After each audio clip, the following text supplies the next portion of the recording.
Hello everyone and welcome back to JDTV. I'm your host Josh and we are back with another Group F panel episode. Really excited for this one. We had Carson coming on to talk about Belgium. Now it's time to have HRVizak coming on to talk about Croatia. I'm excited to have him on. I hope you guys are as well. And if you are, be sure to drop a like, drop a sub, and let's get into our conversation now.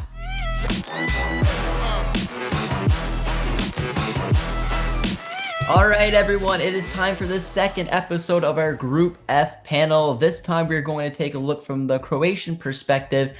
It's been a little difficult to try to get us all together. I mean, HRVizak went through quite a bit as well, and there's some time changes in there, but we found a date. We locked down the time. So HRVizak, how you doing, my man? Good, man. How are you?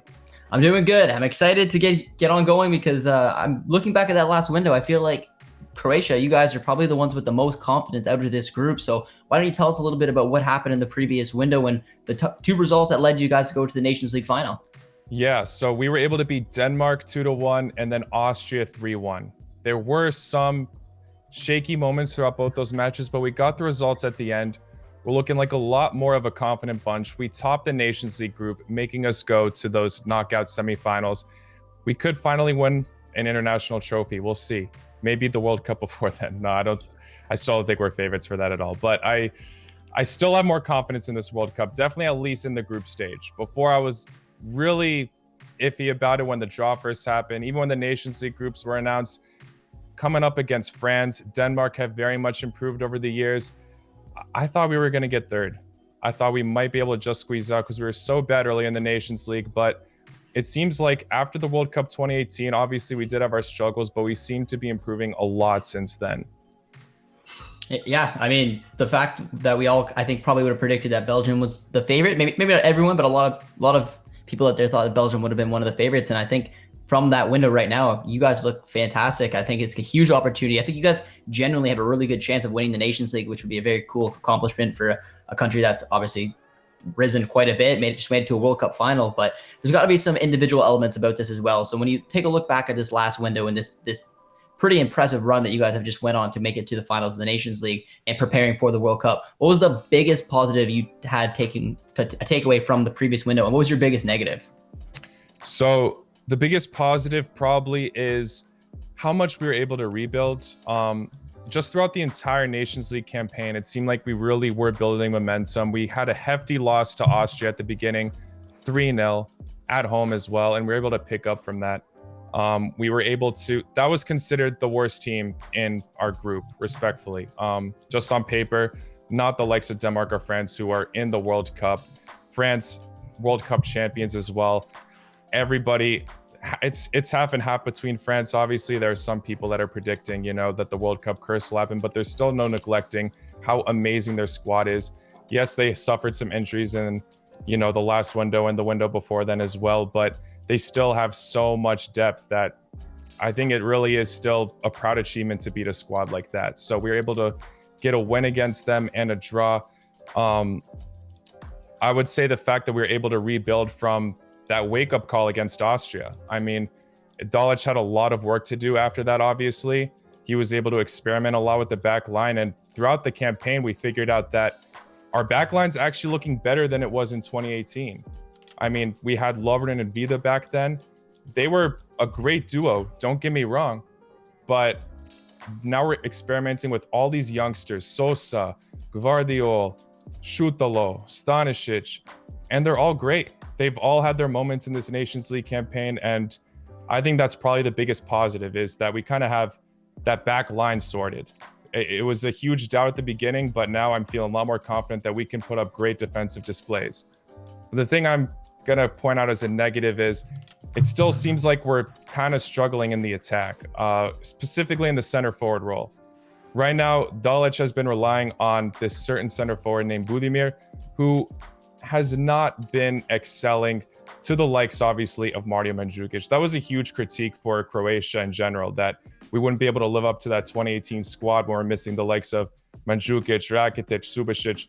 We're able to replace Subasic with Livakovic. Rakitic obviously is missed. He was a fantastic midfielder, still is, but we still have a phenomenal depth in the midfield regardless. Kovacic is able to now have a display. He's been doing it for Chelsea. But Mandzukic is definitely missed. The striker role is still not fulfilled. Dalic has been relying on Budimir. All he's done throughout the Nations League campaign is won us a penalty against France, I believe. So it's not looking too good. But the thing is, he is now realizing, we saw after the match against Austria, he subbed Budimir off, and then we saw another center forward, Livaya, take his place and score. So I hope Dalic learns from that to actually experiment with other center forward options instead of always relying on Budimir. I think he should have taken this Nations League campaign to kind of experiment with that more instead of always relying on the likes of Budimir, even Kramaric, who's fantastic in the Bundesliga, but sometimes can be inconsistent for the national team. So like I said, it's really just a center forward option that worries me, but every other position on the national team, I think, is very fulfilled, and I believe in them to have a fantastic display at the World Cup. Yeah, I think it was a big thing for me taking a look at your guys' back line. It was always the perception around Group F is that if Croatia or Belgium are going to slip, it's because their back lines are aging and slow and whatever you may think about them. But Belgium's from time to time in the Nations League has kind of showed that, and it seems like Croatia's just completely changed. It introduced a lot of young talent, a lot of very high quality players playing in top 5 leagues around the world. I 100% agree that your guys' back line scares me a lot more in terms of just putting up more of a fight against a player like Davies or Buchanan from a Canadian perspective, as opposed to like Vertonghen or even HRVizak would for Belgium. But the one question I guess I would have for you for your biggest negative, because I agree when I look at your center forward, there's no I guess player who I think is going to go up and maybe compete for the golden boot, I guess, at the World Cup. But is Kramaric not the favorite? Is that something I'm missing here? Because I'm just looking at the profile of the players that you guys have at your display. I mean, Kramaric is, to me, the obvious choice. I mean, he's a player who is competing at a top 5 level. He's scoring goals. He seems like the obvious choice. So is there something missing that I'm seeing that he's not able to get into the starting 11, or is he just not a fit? Or I guess why wouldn't he be the mainstay at that center forward position? So Dalic has been trying to give Kramaric chances to start. It's not like he's not getting the chance, but he's still been favoring Budimir for some reason throughout these matches. I personally, I don't know why, because I don't think Budimir has proved himself. But Kramaric, yes, he's great in the Bundesliga at times for Hoffenheim, but for the national team, he has had his heroic moments for us as well. I mean, if it weren't for him, we wouldn't have qualified for the 2018 World Cup, because we had to play a playoff against Ukraine, and he scored goals in that match to secure us a spot to a tournament where we made it all the way to the final. So I can't knock on him too much, but he still isn't the most consistent option for the national team. He does miss some sitters. He does sometimes go invisible throughout the match. So obviously, when you look at the stats, when you look at his career, yes, he is the favorite to be starting. I personally don't know why Dalic doesn't necessarily give him more of a chance in this Nations League campaign, why he always went towards Budimir, but he did give Kramaric time to shine once in a while, but he still didn't really prove himself throughout those times. It's not like he didn't score throughout the campaign. We still saw him have his moments for sure, but in the last window, we really didn't see much from Kramaric. But then we saw the likes of Livaya, who plays in the Croatian league for Hajduk Split, and he was able to score against Austria. He's the one who gave us the lead again after we were drawn for so long. So I think that's just a wake-up call that we got to start relying on more players like this. It doesn't really seem smart on the surface to rely on players that are in the Croatian league, since we have so many across the big leagues in Europe. But they really have been proving themselves. Look at Livakovic, our goalkeeper for Dinamo Zagreb, Šutalo for Dinamo Zagreb as well. They've both been fantastic. So Livaya scored an incredible amount of goals in the Croatian league last year. So I think he deserves more of a chance. Even the likes of Petar Musa, who plays in the Portuguese league, he hasn't been starting as much this season, but he has had some decent displays previously. So I think we should experiment more, definitely. That's the one negative I got to keep repeating about this Nations League. All right. Yeah. So I guess taking a look then at like roster news, injury news, from anyone who's maybe coming from a Canadian or a Belgium or a Moroccan point of view, and they want to take a look at this team, is there any major roster stories or any concerns? And I'm going to bring up one player because I think you've told a little story about him in the past, but what about Rebic? Is he kind of like on the outside looking in? Because he's also a player who I'm looking at, that number 9 option. He can do it for Milan. He's done it before. He's a good goal scorer. So is there any other big roster news? And if you want to touch a little bit on Rebic for any of the viewers who might be wondering why he's not an option. Yeah, sure. So Rebic, unfortunately, after the Euros, he wasn't that convincing then. And from my knowledge, he kind of had a falling out with Dalic after that. So that's why he hasn't really been in the squad, even though he's had some decent displays for Milan this season. I think he scored a hat trick right when the Serie A began. So it's unfortunate that that falling out happened. That it's just, I really think it went down to that Euro tournament where he really wasn't convincing then. He probably was one of our worst attackers at that moment. I don't know the personal relations between him and Dalic 100%, but that's like the overall speculation of why he hasn't been there. But one of the potential concerns that could be for the squad is Brozovic. So Brozovic did pick up an injury against Austria in the last campaign, and he hasn't been playing at all for Inter Milan now. Obviously, the club season has began once again, so it's kind of hard to judge when he'll return. But it's a bit 50-50 because he admitted that he's not in a rush to go back into playing for the club because he wants to be fit for the World Cup. So the only question is, will time go on his side? Will he recover before the tournament begins? Because it doesn't look like a great injury, but he's also aware of what his priorities are. So hopefully he will fully recover before the big tournament. That's obviously his goal. It's just still under speculation somewhat. Yeah, I mean, that's fair. With the World Cup coming up this close, you want to be very careful because this is every major player's dream. So, Izak, we're going to turn it over to you now to ask me a question. So, coming from a Croatian perspective, is there anything that you want to know about the Canadian window or any of the roster, anything like that leading up to this World Cup? Absolutely. So, Canada obviously is one of like the biggest wild card underdogs in this World Cup, in my opinion. I'm nervous to play them. Their last window of this international break was interesting. I mean, you guys grabbed the win against Qatar and then lost to Uruguay, right? Yeah. So honestly, I know it's a basic question, but what do you take from that? Because I feel like obviously those are great matchups to experiment your squad with, but do you feel fulfilled with those matches still? Because obviously that there was always this critique about Canada not getting exposure to other teams elsewhere in the world. They finally did, but they still haven't gotten any exposure to continents in their group. So they haven't played any Africa team yet. They still haven't played any European team as of recent, obviously. Do you feel like this international break was a good test? Do you still feel like there needs to be more tested out before the World Cup begins? Yeah, I mean, that's the biggest thing. I don't know what happened. We had a bunch of issues in the previous windows just getting fixtures together. It's taken almost 2 years to get a match with someone outside of your confederation, and we ended up lining up a couple of decent friendlies. Like, nothing wrong with them, but they're just not what I wanted to see. I would have preferred an African side, just maybe someone like an Algeria or Egypt would have been preferred for me, and then someone to try to resemble a Belgian side or a Croatian side. I mean, just off the top of my head, at least someone like a Poland would make sense because they have Mexico in their group. But obviously, they just weren't able to get it done.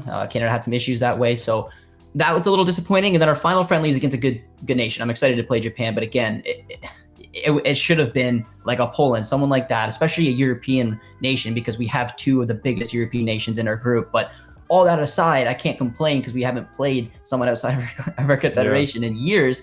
So I was really excited for that. We took on Qatar. We dominated them from start to finish. It was a really disappointing showing from Qatar. I expected them to put up more of a fight, but I didn't take a whole bunch from that. Just the fact that when Canada comes to play and they're in the mood, they can be very deadly. And the one I learned the most about was obviously going to be the Uruguay match. They're the 13th ranked nation in the world right now. They're a solid nation. They have experience at the World Cup, going deep in the World Cup. So, and they've been playing CONCACAF nations. They played, I believe, Panama, Mexico, and the US in previous windows. So I was excited to see how they would have lined up against them. And not really to my surprise, and this is where my biggest critiques maybe come, is that Canada showed that they can play with the best. They dominated possession. They dominated chances. They looked really good, I guess, in just having the ball and trying to create things, but that's kind of falling into the game plan of how Uruguay play. They play this 4-4-2 system. They bunker down. They're very defensive. Right. They let you have the ball. They wait for their opportunities, and then they're deadly with their finishing. And that's basically what happened. So I like the fact that Canada went toe-to-toe and their heads didn't drop. They gave up two pretty early goals. Nunez showing why he's a quality striker putting the ball in the back of the net. And Canada, regardless of that, did not let their heads drop. They constantly tried to carve out this back line. They weren't able to do so. So the two biggest things is it was a little bit naive to kind of fall into that game plan. There's a little bit of defending issues that I had with Alistair Johnson, got burned a couple times, and then not being able to break them down. I really would have liked to see Canada just get that goal. A little bit of confidence, even if we lost 2-1, it showed that they could have broken down a very difficult team. Weren't really able to do that, had a few decent chances, but overall it's something that I really hope John Herdman can learn from, because it was a big game. A lot of Canadians were very excited to see how they'd match up. Didn't go our way, but the fact that we could control the tempo, that we had possession, and that we did carve out chances, we just didn't take them, is a good positive light, and hopefully we can kind of learn from that leading into the World Cup. Absolutely, yeah. Are you still... Also, how are you feeling about the group in general? Do you feel like you could still escape and be that underdog? I think there's still a chance. Let's go into the final question, because I'll start off and I'll throw it to you to end off the episode. So my final question, which I'm going to do for the panel each and every time we come together. I did it for Karsten. I'm doing it for you as well. And we'll just do it every time we're together. So I'm going to ask you guys a simple question. Where do you see your nation finishing in the World Cup group stage? So I will start off because you asked me first, and I'm going to stick with third. But I know, because I want to be fair. It's hard to overlook the fact that, I mean, you guys are looking very good right now. I mean, I don't even give enough respect. I have never done that talking about this group to Morocco. They're still a very deadly team. They could easily put us absolutely, yeah. But I would always want to look from the Canadian mindset, being like, okay, if we're going to get out of the group, we have to take care of Morocco and pray for a result against probably Belgium. And looking at Belgium over this last window really gave me confidence. I mean, the only thing that really terrifies me is Kevin De Bruyne, because I think he can simply, on his own, take down Canada if he was in that kind of mood and things were going his way. But if we find a way to contain him, there's a lot of openings, I think, for players like Tajon Buchanan, Alphonso Davies, Jonathan David to run at that Belgian back line. They're starting a young 18-year-old who has been manhandled a little bit in the box. He's like, I'm just picturing like Steven Vittoria matching up against him like Van Dijk did. I mean, big towering figure in the air. It's giving me an opportunity. And I think that some giant in this World Cup group, not necessarily ours, but some big giants are going to fall. And Belgium looks like they may be one of them, with not the same Eden Hazard. Lukaku wasn't playing. We'll have to see how he gets going before. But just because I don't want to excite myself too much, I'm going to go with third, with Belgium still doing it. I actually have Croatia now topping the group. So, Izak, where do you think Croatia is going to finish in the group? I'm going to agree with you. I think at the moment, I feel confident. And I wouldn't have said this when the draw happened. I genuinely was anticipating one of the underdogs to take advantage of our flaws, and they still can. Don't get me wrong. I really don't want to write off Canada or Morocco. Both of these sides, I really think, have all the potential to stir up this group. But I'm going to be more hopeful for Croatia. I think they can do it. They've really been proving themselves. They topped a really tough group already in the Nations League. This group is tough as well, and it's going to be tricky to come up against other teams elsewhere in the world. I don't want to write off any of these teams, like I said, but I think, like you mentioned, Belgium have been struggling a bit, especially in the back line. Croatia seemed to improve their back line. That's why I'm going to give Croatia that edge. And like you mentioned, the only player I'm worried about from Belgium, Kevin De Bruyne, also Courtois, maybe can expose Croatia's not crucial, deadly finishing, especially in the center forward role. So, it's really all up in the air. I would not be surprised if Canada or Morocco make it out of this group. I really wouldn't, but I'm still going to hope Croatia get first, and I think they can. Yeah, I definitely didn't mention Courtois, but he's up there along the sides of Kevin De Bruyne to scare me. But yeah, it's going to be an interesting group. Watch Belgium just shut us all up and top the group. But no, it's a fun thing about the World Cup. Things can happen, and if you don't believe me, look back to Costa Rica's World Cup group when they had Uruguay, Italy, England. This is the fun thing about this tournament. Anything can happen. So I'm going to be hopeful that I'm wrong and I can, find a way for Canada to get in there. But that is the end of this episode of our Group F panel. Izak, my man, I appreciate you coming on here. We're hoping to do this again. Whether we can do it as all four of us together, it will be great. But if not, hopefully we'll get a couple more episodes out before the World Cup. So Izak, my man, appreciate you coming on. We'll talk to you soon. Thanks for having me. All right. See you, man. Ciao. That brings us to an end from this Group F panel episode. I hope you guys enjoyed it, and if you did, as always, be sure to drop a like, drop a sub as well, and be ready because the Morocco one will be dropping soon. Cheers, friends.